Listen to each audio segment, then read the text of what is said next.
Daerah Istimewa Yogyakarta, daerah dengan keberagaman yang unik, mulai dari budaya, masyarakat, hingga keindahan alamnya.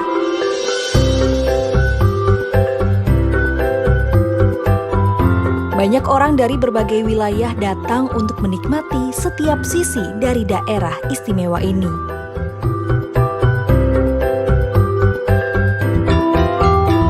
Namun di balik euforia ini, ada ancaman yang menanti.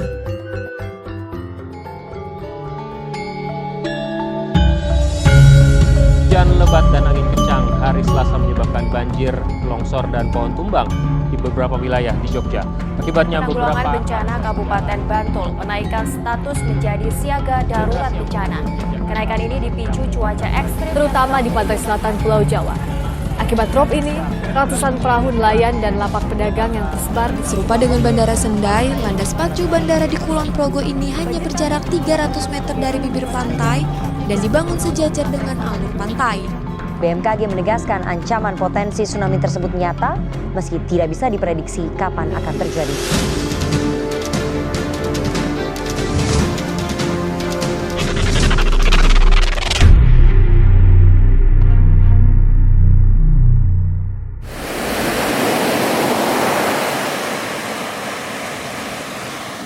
Keindahan alam yang dimiliki sewaktu-waktu dapat menjadi bencana yang tidak dapat dihindari. Memiliki luas wilayah mencapai 3.186 km persegi yang bersinggungan dengan Gunung Merapi, serta deretan pantai sepanjang 113 km, seolah menegaskan bahwa daerah istimewa Yogyakarta memiliki berbagai kemungkinan bencana alam yang siap menerjang. Berada pada deretan pantai selatan Pulau Jawa, menghadap langsung ke Samudra Hindia serta berada di atas lempeng Indo-Australia dan Eurasia. Hal ini menyebabkan pantai di daerah istimewa Yogyakarta beresiko tinggi terhadap bencana tsunami.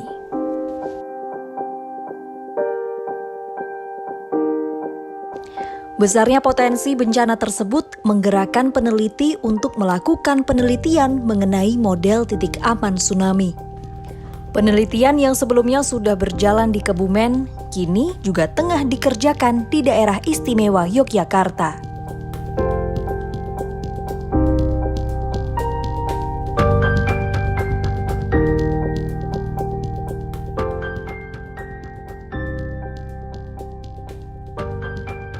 Penelitian ini sangat penting dilakukan karena pertama masih sedikitnya penelitian bidang pemodelan komputer khususnya pada mitigasi bencana tsunami.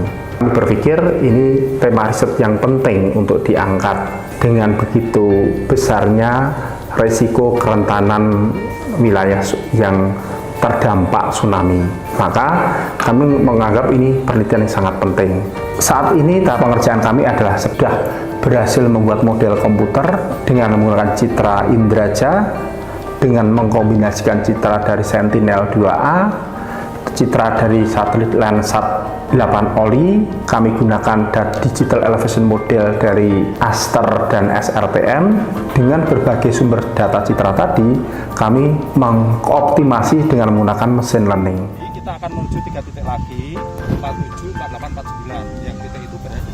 Dan pada akhirnya, model komputer itu kami uji validasi di lapangan. Minggu lalu kami menguji validasi di 4 kabupaten, Kabupaten Purworejo, Kabupaten Kebumen, Kulon Progo, dan Bantul. Itu sekitar 0,23 mil dari lokasi, berarti masih ya resiko tinggi. Jadi berdasarkan dari berdasarkan pemantauan Bapak gimana? Danger line itu ada garis yang berbahaya. Oke, dari existing yang ada di sini gimana nih Pak? Dari existing yang ada itu tata guna lahannya menunjukkan adanya wilayah yang bukaan lahan. Jadi karena itu pasir yang terbuka, yang tidak ada barrier, tidak ada penyerap energi tsunami, tidak ada vegetasi. Jadi ini bahaya sekali ya Pak ya, di sekitar sini. Bahaya. Dengan pengujian di semua wilayah yang memiliki kerentanan tinggi tsunami, kami berharap bisa mendapatkan validasi dan akurasi yang tinggi terhadap tingkat kerentanan, baik itu ditinjau dari land use land cover, baik itu ditinjau dari kawasan hunian atau kawasan atau lahan terbangun, maupun ditinjau dari wilayah industri atau pemukiman masyarakat. BMKG saat ini sudah memetakan beberapa risiko tsunami yang ada di wilayah selatan Jawa Tengah, khususnya dari Cilacap, Kebumen, Projo, Yogyakarta hingga Wonogiri. Bahkan di Jawa Tengah sendiri maupun di Yogyakarta itu sudah terdapat peta bahaya tsunami ya di setiap kecamatan, khususnya untuk daerah-daerah yang rawan untuk terjadi terdampak oleh adanya tsunami. Dan untuk saat ini juga kita di daerah Ngombol sendiri, Kabupaten Ngombol, itu terdapat radar tsunami yang ada di sebelah sana. Itu juga salah satu upaya mitigasi dari BMKG untuk memberikan antisipasi terhadap ancaman adanya potensi bencana bahaya tsunami. Dari apa yang disampaikan oleh tim peneliti Simitro UKSB, bahwa titik ini adalah untuk verifikasi lapangan, bahwa untuk melihat hasil model apakah sesuai dengan hasil model. Jadi kalau misalnya ini kita melihat dari titik ini terdapat tutupan lahan yang mungkin bisa menahan tsunami, itu nanti akan disampaikan dalam hasil penelitian tersebut.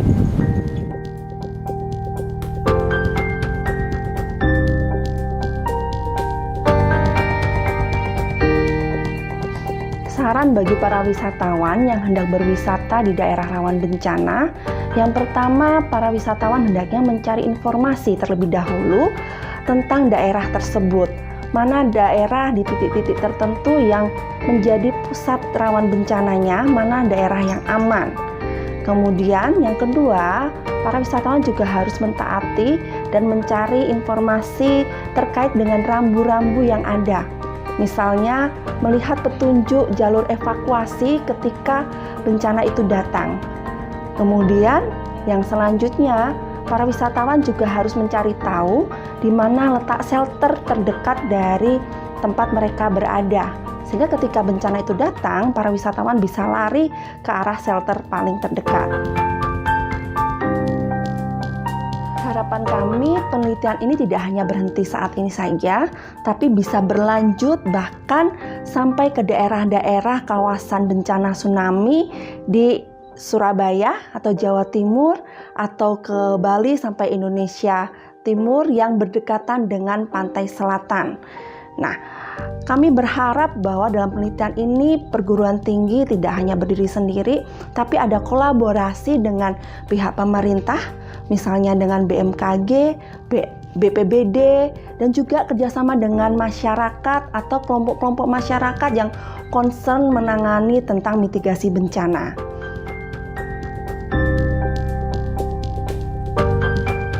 Penelitian ini pun beriringan dengan upaya edukasi mitigasi bencana kepada masyarakat Daerah Istimewa Yogyakarta.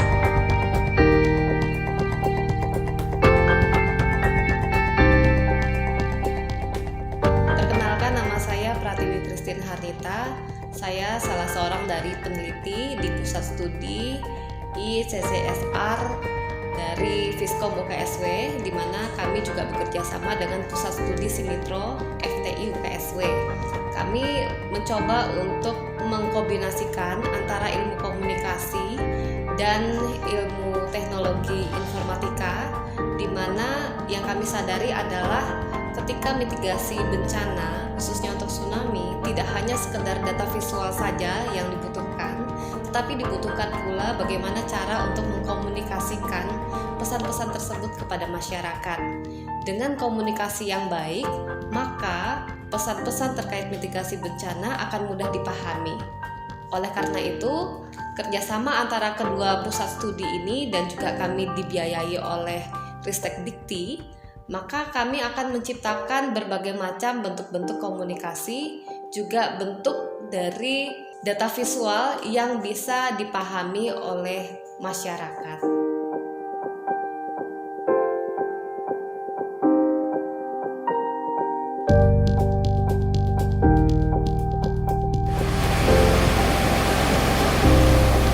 Beberapa hal yang dikerjakan oleh peneliti komunikasi kerjasama dengan tim Sinitro UKSW. Kami membuat beberapa film, kemudian dalam bentuk jurnal, dan juga ada buku-buku. Proyek terakhir yang kami buat, kami membuat buku untuk anak sekolah dasar. Nah, di sini kami membuat buku yang sifatnya jauh lebih ringan, disertai dengan gambar-gambar yang menarik. Anak-anak biasanya mereka memerlukan satu konsep yang jauh lebih sederhana, sehingga kami juga bekerja sama dengan para guru dan juga beberapa ilustrator itu juga dari anak-anak. Nah, kami menyesuaikan dengan kebutuhan dari target komunikasi kami, sehingga yang kami pastikan adalah pesan yang sampai itu sesuai dengan kebutuhan atau sesuai dengan insight dari target komunikasinya. Seringkali terdapat problem ketika kita melakukan komunikasi untuk mitigasi bencana tidak disesuaikan dengan siapa target komunikasinya. Misalnya di daerah tertentu budayanya tentunya berbeda, maka pendekatannya pun juga bisa jadi dengan budaya yang ada di sekitarnya. Demikian pula juga dengan anak-anak, tingkat pendidikannya itu berbeda dengan yang menengah atau yang tingkat atas begitu. Sehingga kami sebagai peneliti dari ilmu komunikasi, kami merancang pesan-pesan sesuai dengan target komunikasinya. Berbagai pihak terus bersinergi mengupayakan terwujudnya keselamatan bersama. Pentingnya komunikasi mitigasi bencana adalah untuk mengurangi ketidakpastian dan meminimalisir resiko bencana. Nah, di DIY, beberapa pantai yang kami datangi itu sedikit sekali tanda-tanda atau petunjuk yang memberikan kepastian bagi para turis atau warga sekitar. Misalnya di sepanjang garis pantai Bantul yang kami datangi kemarin, di salah satunya adalah Pantai Cemara.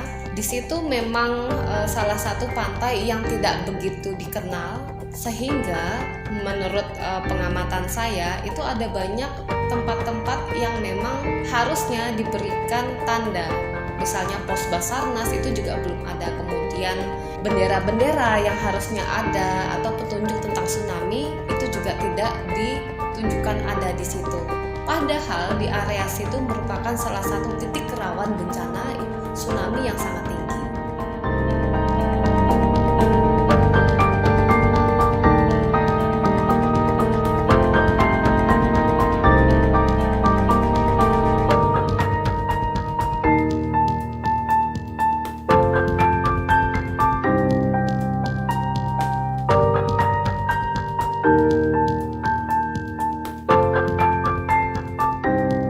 Kami sangat berharap hasil penelitian ini menghasilkan luaran dalam bentuk teknologi-teknologi praktis yang bisa digunakan oleh masyarakat, terutama BMKG atau masyarakat secara umum, mengetahui mereka berada di posisi di mana, berapa tingkat kerentanannya, lalu jika saat itu terjadi tsunami, dia harus kemana, apa yang harus dilakukan.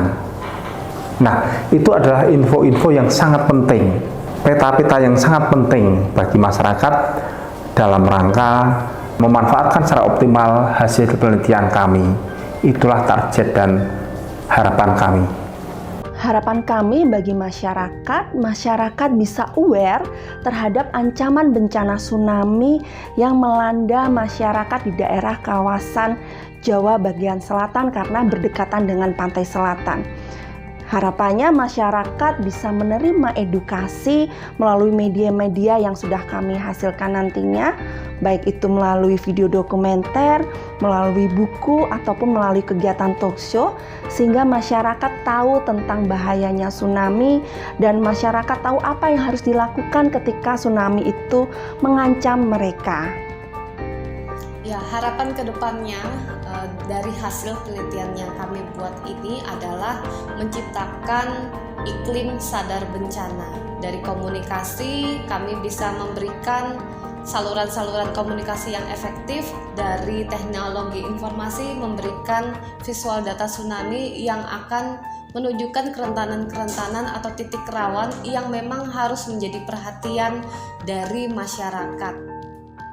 Saran untuk masyarakat adalah harus menyadari kita sekarang berada di area yang memang rawan bencana. Itu mau tidak mau kita harus aware untuk itu. Oleh karena itu perlu sekali kita memiliki budaya sadar bencana yang harus kita terus-menerus lakukan. Kita melakukan persiapan, kita harus sadar seperti apa yang terjadi ketika bencana itu terjadi, sehingga kita akan terselamatkan.